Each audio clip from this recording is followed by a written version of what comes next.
D'autres dossiers sur l'affaire Epstein vont être rendus publics.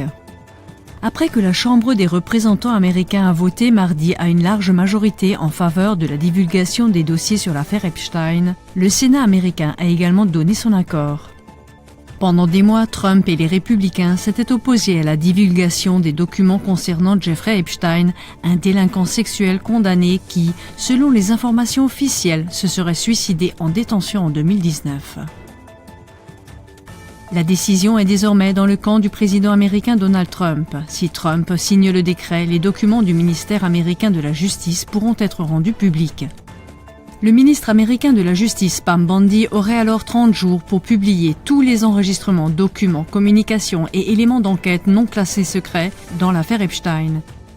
Cependant, le ministère de la Justice est autorisé à retenir les documents susceptibles de compromettre une enquête en cours. Il existe par exemple des exceptions pour les documents qui compromettraient une enquête fédérale en cours ou des poursuites pénales en cours.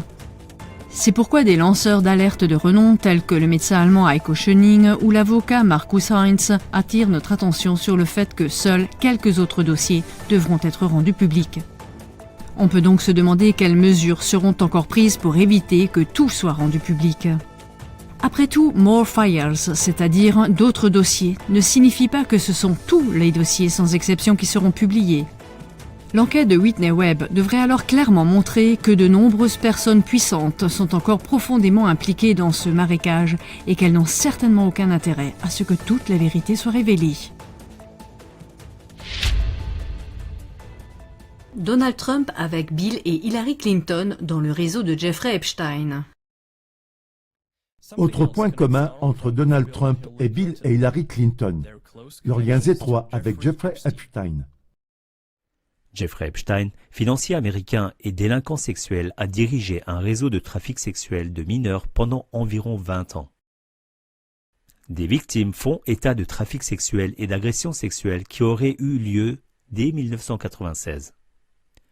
Au total, on estime qu'il y a au moins 100 victimes, mais le nombre de cas non déclarés est certainement beaucoup plus élevé. L'affaire Epstein a fait grand bruit dans le monde entier. Jeffrey Epstein a été incarcéré en 2019 et a été retrouvé mort dans sa cellule peu de temps après. Epstein était membre du CFR. Parmi ses amis figuraient notamment Donald Trump et Bill Clinton. Trump avec sa future épouse Melania, Jeffrey Epstein et Ghislaine Maxwell. Trump avec le délinquant sexuel Epstein lors d'une fête à Palm Beach en Floride.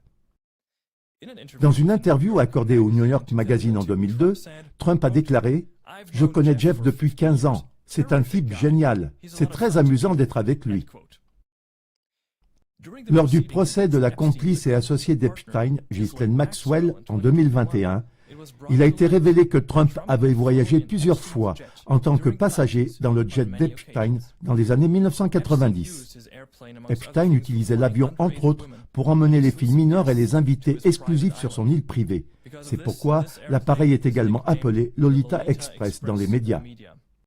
Nous savons grâce au protocole de vol déjà publié que Bill Clinton, Donald Trump ainsi que le prince britannique Andrew faisaient souvent partie des passagers à bord.